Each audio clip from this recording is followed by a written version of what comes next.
good, everybody? It's your boy Eddie here, and welcome back to the channel. And I hope you all are having a wonderful day, and I also hope that you're having a wonderful New Year's Eve. Something that I briefly just want to mention, guys, is the fact that this video was actually supposed to come out way sooner, but due to the fact that your boy caught a viral flu infection, I was out of commission for a couple of days now. So please excuse me if my voice sounds a little off, or if the video quality isn't up to its normal standards. So with that being said, guys, let's just get the housekeeping out of the way. So please be sure to hit that subscribe button down below, as well as that notification bell. Let's just get right into what you guys came here for, which is none other than the Nike and Kobe 4 Protro and the Gift of Mamba colorway.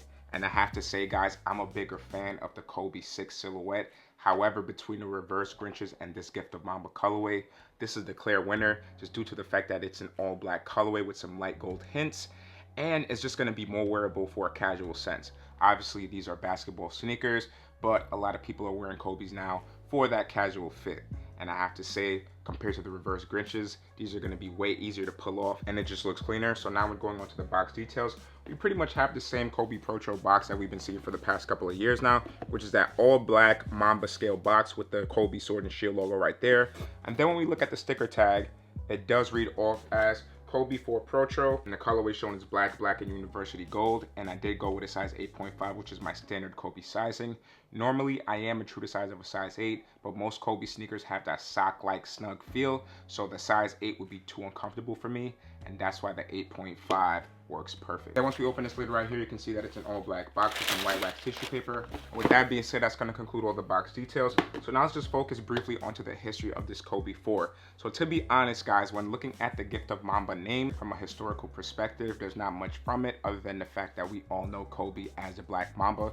So I guess that title was Nike's way of saying this is Kobe's gift from him to us. But what I do want to mention that is historically accurate about this Kobe 4 model is the fact that this was the first Nike sneaker that Kobe actually won a championship in, which is pretty crazy to note, because if you guys didn't know before that, Kobe was actually an Adidas athlete for his first 3 rings.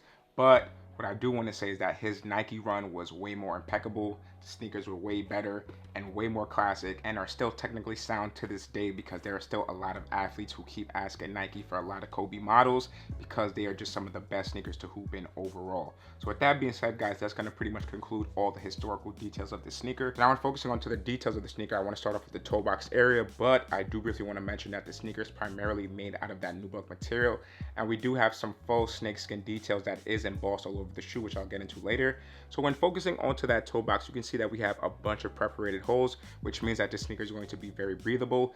Then when looking at the mudguard of it, you can see that we do have this faux snakeskin material, and it does feel really nice, but you can tell that it isn't the most premium, but it still looks really good. And then when moving towards the top of the shoe now, you can see that we have some flat black laces right there.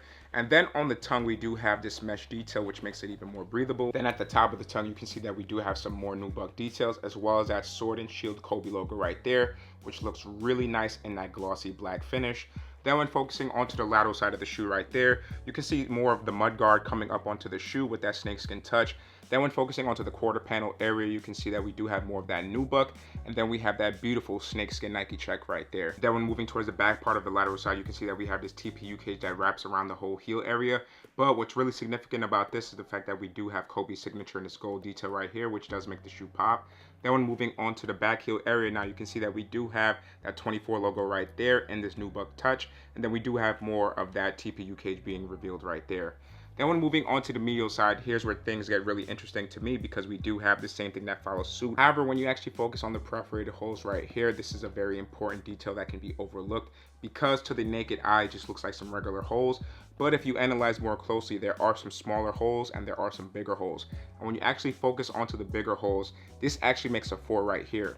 And when you actually go onto the left side of the shoe, this actually makes a 2 right here. And that actually makes Kobe's jersey number. So on the left shoe, you got the 2, and then on the right shoe, you got the 4, which is the 24. And I really love these small details, because to the casual consumer, they'll just be like, thanks Nike for the more perforated holes and breathability on the shoe.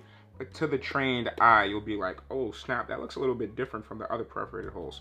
Oh snap, that's a 2. Oh snap, that's a 4. I find that to be really fire and creative, so shout out to whoever came up with that idea. And one more thing to mention, guys, is the fact that we do have this all black midsole right here. It's something that I want to note, that the cushioning system is full length Phylon, but then when we go into the heel area, we do have that Nike Zoom airbag right there. And then when focusing onto the outsole of the shoe, you can see that we do have that carbon fiber plate right there. And what I do love about the traction pattern of this outsole is the fact that it is in a herringbone traction pattern. But what also makes it even better is the fact that it's multi-directional. So we do have the standard herringbone traction pattern going down this way, but then when you look at the inside of the shoe, it's going in different directions. So it's definitely multi-directional, which I think is a pretty interesting touch. And one more thing that I want to mention is the fact that when we look at the TPU cages, as I mentioned before, on the right shoe, it does have that gold Kobe signature. But then on the left shoe, there's no signature on it. And I don't know the reasoning behind that. So if any of y'all do know, please let me know in the comment section down below. And the final thing that I want to mention, guys, is the insole of this sneaker.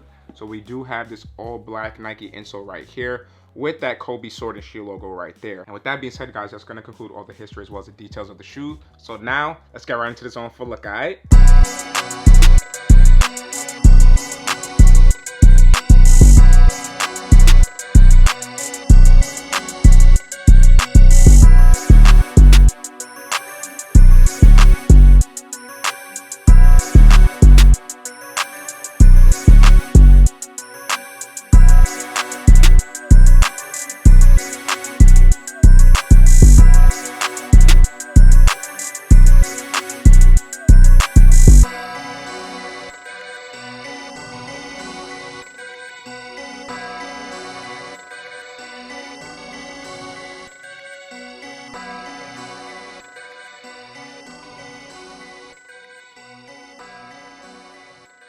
Alright, y'all, so that's going to conclude the review as well as the on full look, and I hope you guys enjoyed this video as much as I did making it for y'all. Definitely let me know what you think about the Nike Kobe 4 Protro in the Gift of Mamba colorway. Do you think that the reverse Grinches are better, or do you think that the Gift of Mambas are better? I definitely want to know what y'all think in the comment section down below. And other than that, don't forget to like, share, comment, subscribe. Y'all already know the rest, so I'll catch you on the next video, and have a happy New Year's. Peace.